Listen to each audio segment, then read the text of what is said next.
সালাম। তৃতীয়বার নবী করিম সাল্লাল্লাহু আলাইহি সাল্লামের বয়স যখন 7 থেকে 8 বছর ছিল, ওই সময় কাবা ঘর নির্মাণ করা হয় এবং ওই সময়ে কুরাইশদের আর্থিক অসচ্ছল অবস্থায় তারা অতিবাহিত করছিল। তো টাকা ছিল না বিধায় তারা কাবা ঘর পুরোপুরিভাবে নির্মাণ করতে পারে নাই। কারণ তারা কাফের ছিল, ঠিক আছে, মুশরিক ছিল। তারা কাবার ভিতরে 360টি মূর্তি রেখে দিয়েছিল, কিন্তু টাকা নাই, আমাদের হালাল টাকা নাই। এই জন্য কাবা ঘরকে আমরা পুরোপুরিভাবে নির্মাণ করতে পারবো না। কাবা ঘরের মূল স্ট্রাকচার হচ্ছে ইউ সিস্টেম। এই যে ইউ, ঠিক ইউ, এরকম রাউন্ড, এক পাশে রাউন্ড, যেটা হচ্ছে হাতিম যেটা আছে কাবার পাশে, উত্তর দক্ষিণ উত্তর পাশে, কাবার উত্তর পাশে হাতিম আছে। এই হাতিম মূলত কাবার অংশ ছিল। তো এই কাবার এই পাশ থেকে এই পাশ পুরোটাই একটা ভবনের মতো ছিল আর কি। কিন্তু কুরাইশদের কাছে টাকা না থাকার কারণে, আর্থিক অসচ্ছলতার কারণে তারা নিয়ত করলো যে আমরা এই কাবার ভিতরে আমরা খারাপ হতে পারি, কিন্তু কাবার মধ্যে আমরা কোনো হারাম টাকা ইনভেস্ট করব না। এই জন্য তারা আর হারাম টাকা লগ্নি না করে হালাল টাকা দিয়েই, হালাল সম্পদ দিয়েই তারা মসজিদ কাবা নির্মাণ করেছে। আর আমরা কি করি, যেই মসজিদ যত সুন্দর, খোঁজ নিয়ে দেখা যাবে যে সেই মসজিদে তত বেশি হারাম টাকা ইনভেস্ট করা হয়েছে। সত্য না মিথ্যা ভাই? যেই মসজিদ দেখা যাবে যে দৃষ্টিনন্দন মসজিদ তিনি তৈরি করেছেন, দেখা যাবে যে ওই মসজিদে সুন্দরভাবে হারাম টাকা বেশি করে দেওয়া হয়েছে। এবং যে ব্যক্তি হারাম টাকা বেশি দেয় তার দাম বেশি, আর যে ব্যক্তি 10 টাকা হালাল টাকা 10 টাকা দেয় তার দাম নাই, তাকে কেউ চেনেও না, তাকে কেউ গোনেও না। আর যদি হারাম টাকা দেয়, 1 লক্ষ টাকা দিয়েছেন, তখন ইমাম সাহেব পাগড়ি পরে আর জুব্বা পরে বলবেন মাশাআল্লাহ, চিৎকার দিয়ে বলুন মারহাবা, তাই বলবে না ভাই? এজন্য সমস্যা ভাই, অনেক সমস্যা। অস্থিরতা তো আর এমনি হয় নাই, সব দোষ সবার, কিন্তু আমাদের কোনো দোষ নাই, আমরা একবারে সাধু। সমস্যা আমাদের মধ্যে, সমস্যা একদম গোড়ায়। মসজিদ থেকে শুরু করে ঘরের তরকারি পর্যন্ত সব হারাম। এই সামনে কুরবানি হবে, আমরা কুরবানির শরিকানা যখন বানাই তখন দেখি যে হালাল টাকা কার আছে। সবাই আমরা হালাল টাকা দিয়ে কুরবানি করি, যে না ভাই আমি হারাম কামাই করি, কিন্তু কুরবানিটা হারাম টাকা দিয়ে করা যাবে না। তো ভালো কথা, হারাম টাকা দিয়ে করা যাবে না। আমার গোশতটা আমার হালাল টাকার হইল, কিন্তু যেই চাউলটা কিনছি সেই চাউলটা হারাম টাকার, পেঁয়াজ কিনছি, মশলা কিনছি, ওটা হারাম টাকার। তাহলে তো হইল না, আমি হালাল গোশত আর পেঁয়াজ দিয়ে তাহলে ওই কাঁচা গোশত খেতে হবে সিদ্ধ করা ছাড়া। তো আমাদের মসজিদ থেকে শুরু করে নিয়ে আমাদের খাবারের প্লেট পর্যন্ত পুরোটাই হারামে ইনভেস্ট করা। তাহলে বরকত থেকে আসবে? এত দোয়া, এত চিল্লাচিল্লি, লাভ কি? কোনো লাভ নাই। ইমাম থেকে শুরু করে একদম মুসল্লি, একদম যে নামাজ পড়ে না, ইমাম সাহেবও যেমন হারাম খায়, খতিব সাহেব যেমন হারাম খায়, ওই যে নামাজ পড়ে না সেও হারাম খায়। সবাই এক বরাবর, সবাই এক বরাবর। যাক, আল্লাহ রাব্বুল আলামিন আমাদেরকে ক্ষমা করুন, সকলেই বলি আমিন, এবং হালালের উপর থাকার তৌফিক দান করেন, সকলেই বলি আমিন। তো তৃতীয়বার যখন নির্মাণ করা হলো, আর্থিক অসচ্ছলতার কারণে পুরো কাবা ঘরটা নির্মাণ করা হলো না। চতুর্থবার নবী করিম সাল্লাল্লাহু আলাইহি ওয়াসাল্লাম এর যখন 35 বছর বয়স হয়েছে, তখন আবার প্লাবনের কারণে কাবা ঘর নির্মাণ করা হয়েছে চতুর্থবার। এবং সেইবার হজরে আসওয়াদ নিয়ে অনেক মারামারি হয়েছিল, যে হজরে আসওয়াদ, তখন তো গোত্রকেন্দ্রিক সমাজ ছিল। হজরে আসওয়াদ কোন গোত্র হজরে আসওয়াদের জায়গায় রাখবে, ওই কালো পাথরকে কোন জায়গায় রাখবে এবং কোন গোত্র রাখবে, এটা নিয়ে অনেক বাদানুবাদ হয়েছিল। ঐতিহাসিকভাবে প্রমাণিত নবী করিম সাল্লাল্লাহু আলাইহি ওয়াসাল্লাম সেই অবস্থায় একটা যুদ্ধের দিকে চলে গিয়েছিল, যে হজরে আসওয়াদকে কেন্দ্র করে একটা, যেই জাতি কুয়ায় পানির বন্টন নিয়ে পানির বন্টন নিয়ে, ছোট্ট একটা কুয়া, সেখান থেকে পানি কে কয়দিন পান করবে, কিভাবে ভাগাভাগি হবে, এটা নিয়ে যুদ্ধ হয়েছে। প্রায় 40 বছর যাবত তারা যুদ্ধ করছে এই কুয়ার পানি নিয়ে। সাধারণ থেকে একটা সাধারণ বিষয় নিয়ে 40 বছর যুদ্ধ করছে। আর সেখানে হজরে আসওয়াদের মতো এত দামি একটা জিনিস কোন গোত্র রাখবে, এটা নিয়ে বিশাল একটা যুদ্ধের পরিস্থিতির দিকে চলে গিয়েছিল। তখন নবী করিম সাল্লাল্লাহু আলাইহি ওয়াসাল্লাম তাকে এই হজরে আসওয়াদ রাখার দায়িত্ব দেওয়া হলো। নবী করিম সাল্লাল্লাহু আলাইহি ওয়াসাল্লাম সুন্দর একটা ব্যবস্থা করলেন, সেটা হচ্ছে একটা বড় চাদর আনার আদেশ করলেন এবং সেখানে সেই চাদরের উপরে হজরে আসওয়াদকে রাখলেন। রাখার পরে নবী করিম সাল্লাল্লাহু আলাইহি ওয়াসাল্লাম অন্যান্য যে সমস্ত গোত্রগুলো রয়েছে গোত্রপতিদেরকে ডেকে বললেন যে আপনারা সবাই এই চাদরের কোনা ধরেন, চাদরের কোনা সবাই ধরেন। তখন নবী করিম সাল্লাল্লাহু আলাইহি ওয়াসাল্লাম সবাইকে ধরার পরে কাবায় যখন নিয়ে যাওয়া হলো, নবী করিম সাল্লাল্লাহু আলাইহি ওয়াসাল্লাম নিজে হজরে আসওয়াদ তুলে কাবায় আবার রেখে দিলেন। তাহলে এইভাবে একটা সুন্দর একটা পরিসমাপ্তি হলো হজরে আসওয়াদ রাখার। তাহলে চতুর্থবার নির্মাণ করা হয়েছে। নবী করিম সাল্লাল্লাহু আলাইহি ওয়াসাল্লামের যখন বয়স কত ছিল ভাই? 35 বছর বয়স ছিল। তাহলে প্রথমবার আদম আলাইহিস সালাম, দ্বিতীয়বার ইব্রাহিম আলাইহিস সালাম, তৃতীয়বার নবীর বয়স যখন 7 থেকে 8 বছর ছিল, এবং চতুর্থবার যখন বয়স 35 বছর ছিল। পঞ্চমবার নির্মাণ করা হয়েছে আব্দুল মালিক ইবনে মারওয়ান, খলিফা আব্দুল মালিক ইবনে মারওয়ানের আদেশক্রমে হাজ্জাজ বিন ইউসুফ মুসলিম ইতিহাসে, মানে এই 1400 বছরের ইতিহাসে যত জালেম বাদশাহ আছে, জালেম শাসক যারা ছিল, তাদের মধ্যে অন্যতম ব্যক্তি হচ্ছে হাজ্জাজ বিন ইউসুফ।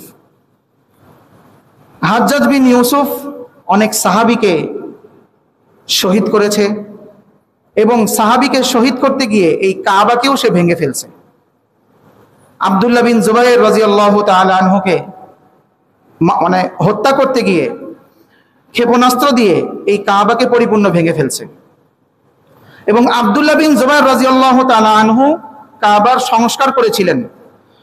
নবী করিম সাল্লাল্লাহু আলাইহি ওয়াসাল্লাম নিজের জীবনের শেষের দিকে আয়েশা রাদিয়াল্লাহু তাআলা আনহাকে বলেছিলেন যে আমার খুবই ইচ্ছা হয় যে আমি তো এখন নবী প্লাস এই মুসলিম জাহানের আমি বর্তমান বাদশাহ, খলিফা, তো আমার খুবই ইচ্ছা হয় যে ইব্রাহিম আলাইহিস সালাতু ওয়াস সালাম কাবাকে যেভাবে নির্মাণ করেছিলেন, যে স্ট্রাকচারের উপর নির্মাণ করেছিলেন, আমার খুবই ইচ্ছা হয় যে আমি কাবাকে আবার ওই স্ট্রাকচারে আবার নির্মাণ করি। কিভাবে? ওই যে রাউন্ডে, মানে হাতিম সহ, হাতিম যেন কাবার ভিতরে থাকে। নবী করিম সাল্লাল্লাহু আলাইহি ওয়াসাল্লামের এই ইচ্ছা উনি পোষণ করেছিলেন জীবনের শেষের দিকে। তো আব্দুল্লাহ বিন জুবাইর রাদিয়াল্লাহু তাআলা আনহু উনি মক্কা দখল নেওয়ার পরে উনি ইচ্ছা করলেন যে কাবাকে নবীর ইচ্ছা অনুযায়ী যেন আবার তৈরি করা হয়। তো তখন তিনি কাবাকে ওই হাতিম সহ রাউন্ড করে আবার নির্মাণ করলেন। এবং নবীর ইচ্ছা এটাও ছিল যে তিনি বলছিলেন যে আমার ইচ্ছা হয় যে গেট একটা না করে দুটো করি, তাহলে সমস্ত মানুষ এক গেট দিয়ে ঢুকবে আর এক গেট দিয়ে বের হয়ে যাবে। মানে হজরে আসওয়াদের পাশে যেই গেট, মানে বর্তমান যেই গেটটা, এই গেটের ঠিক অপোজিটে আরেকটা গেট নির্মাণ করার ইচ্ছা নবী করিম সাল্লাল্লাহু আলাইহি ওয়াসাল্লাম পোষণ করেছিলেন। তখন আব্দুল্লাহ বিন জুবাইর রাদিয়াল্লাহু তাআলা আনহু এরপরে 72 হিজরিতে তিনি কাবাকে নবী করিম সাল্লাল্লাহু আলাইহি সাল্লামের ওই ইচ্ছা অনুযায়ী দুটা গেট রাখলেন এবং হাতিমকে কাবার অংশ, একবারে পরিপূর্ণ অংশ বানিয়ে ফেললেন। তো হাজ্জাজ বিন ইউসুফ আব্দুল্লাহ বিন জুবাইর রাদিয়াল্লাহু তাআলা আনহুকে যখন হত্যা করার পরে সেই কাবাকে ভেঙে দিয়ে আবার বর্তমান যে স্ট্রাকচার রয়েছে এই স্ট্রাকচারে আবার সে নির্মাণ করলো। লোক শাসক ছিল, মানে জালেম ছিল, কিন্তু অনেক কাজ করে গেছে। এই যে কোরআন শরীফে যে জবর জের আছে, কোরআন শরীফে কিন্তু আগে জবর জের নোক্তা কিছুই ছিল না। এই হাজ্জাজ বিন ইউসুফ সর্বপ্রথম কোরআনে কারিমের মধ্যে জবর জের পেশ নোক্তার ব্যবস্থা করেছে। তো কত বড় একটা কাজ করে গেছে না ভাই। এই যে আমরা যে জবরদের যে পেশ পড়ি, ছোটবেলা থেকে যে পড়ছি, সওয়াব কে নিচ্ছে বলেন? হাজ্জাজ বিন ইউসুফের কবরে যাচ্ছে। ভারতবর্ষ যখন মুসলিমদেরকে আক্রমণ করে, একটা মেয়ে আরব বণিকের স্ত্রী অথবা আরব বণিকের বোন, সেই বোনকে দেবলের রাজা দাহির সেই আমাদের মুসলিম বোনকে সে ধর্ষণের দিকে চলে গিয়েছিল, তার ইজ্জত হরণের চেষ্টা করা হয়েছিল। তখন সেই মুসলিম নারী নিজের রক্ত দিয়ে চিঠি লিখেছিল যে হাজ্জাজ বিন ইউসুফ কোথায়? আজকে তোমার মুসলিম বোনের ইজ্জত সম্ভ্রম বলে নষ্ট করা হচ্ছে, আর তুমি চুপ করে বসে আছো। হাজ্জাজ বিন ইউসুফ এই রক্ত লেখা চিঠি দেখার সঙ্গে সঙ্গে কোনো দেরি না করে নিজের জামাতা মুহাম্মদ বিন কাসিম, হাজ্জাজ বিন ইউসুফের ভাই ছিল কাসিম বিন ইউসুফ, সেই কাসিমের ছেলে মুহাম্মদ, এই মুহাম্মদ ছিল আবার হাজ্জাজ বিন ইউসুফের জামাই। 17 বছর বয়সে তখন তাকে হাজ্জাজ বিন ইউসুফ এই ভারতবর্ষে আক্রমণ করার জন্য এবং সেই আমাদের মুসলিম বোনকে বাঁচানোর জন্য হাজ্জাজ বিন ইউসুফ পাঠিয়ে দিয়েছে, কোনো দেরি না করে। জালেম ছিল, কিন্তু আবার কি করছে? অনেক ভালো কাজ করছে।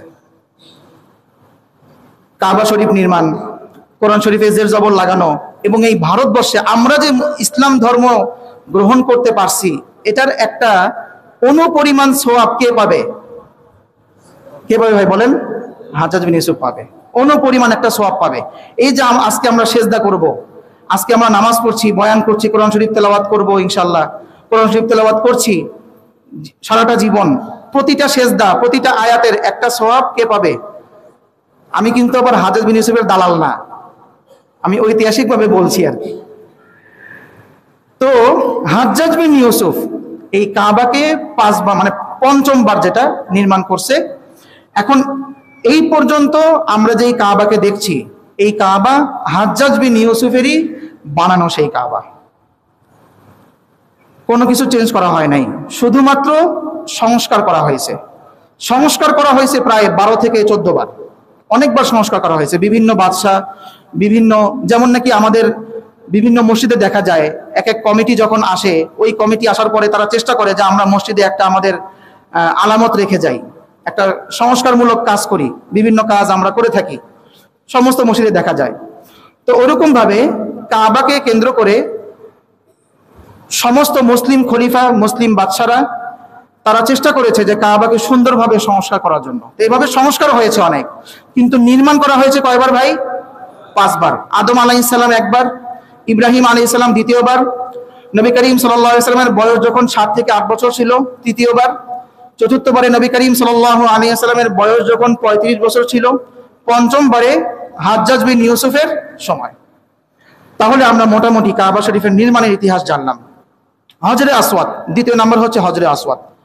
হজরে আসওয়াদের ব্যাপারে আব্দুল্লাহ বিন আব্বাস রাদিয়াল্লাহু তাআলা আনহু ইরশাদ করেছেন, নবী করিম সাল্লাল্লাহু আলাইহি সাল্লামের পক্ষ থেকে তিনি ইরশাদ করেন যে 2টি পাথর পৃথিবীতে এমন রয়েছে যে 2টি পাথরকে আল্লাহ রাব্বুল আলামিন জান্নাত থেকে দান করেছেন। একটি পাথর আদম আলাইহিস সালামকে যখন দুনিয়াতে প্রেরণ করা হয়েছে তখন পাঠানো হয়েছে, আর আরেকটি পাথর ইব্রাহিম আলাইহিস সালামের সময় পাঠানো হয়েছে।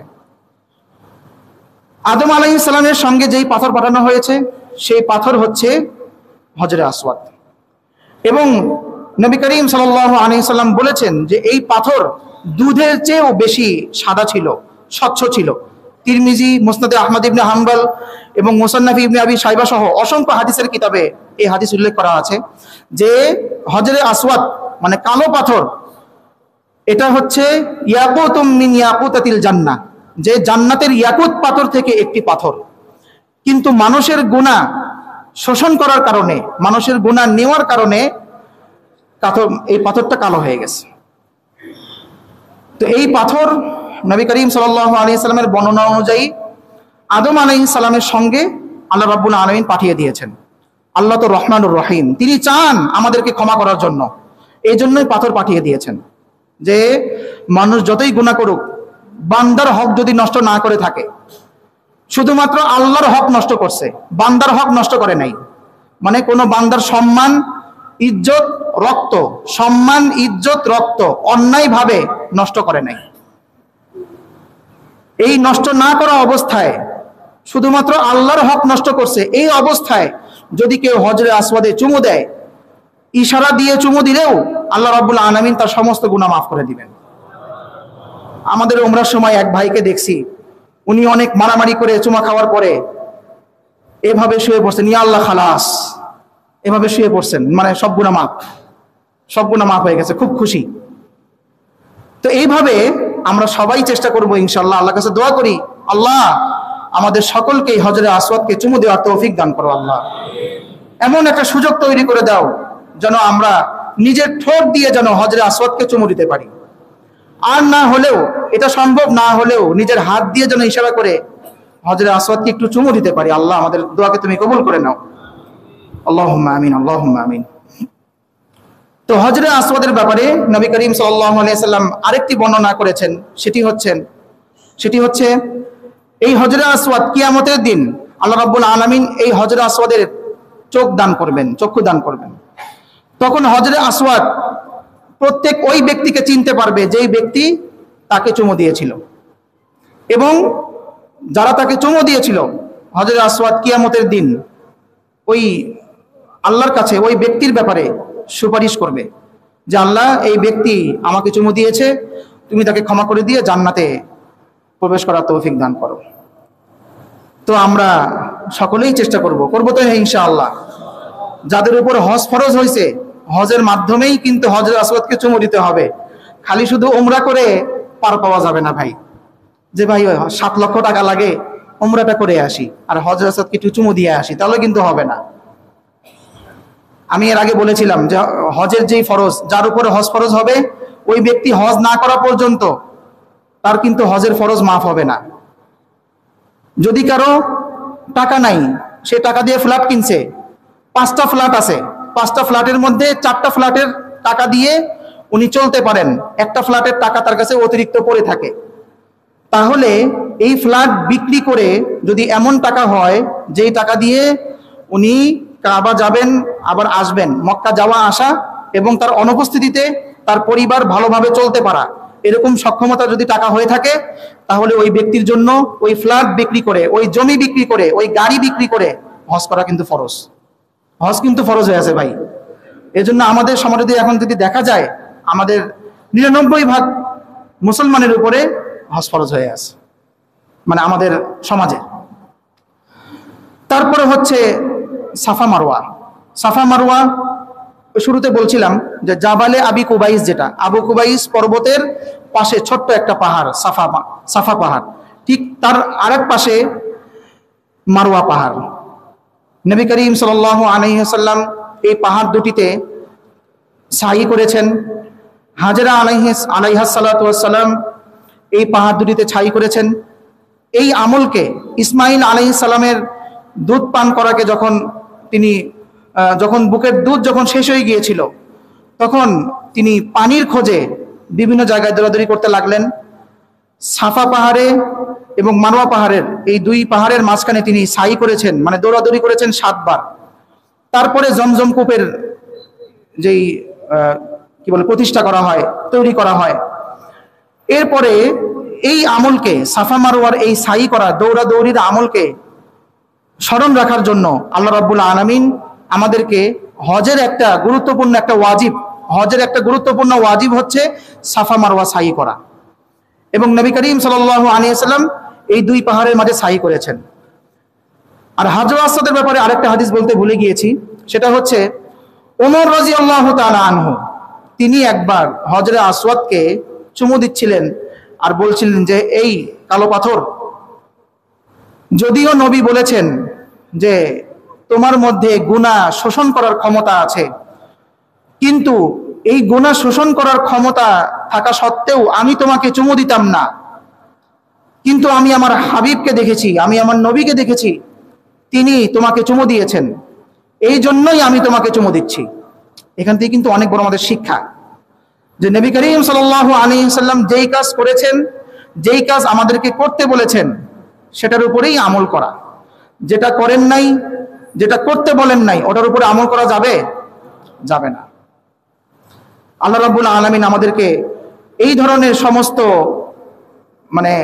যেই সমস্ত কাজ থেকে নবী করিম সাল্লাল্লাহু আলাইহি ওয়াসাল্লাম আমাদেরকে বিরত রাখতে আদেশ করেছেন, বিরত থাকতে আদেশ করেছেন, সেই সমস্ত কাজ থেকে আমাদেরকে বিরত রাখো।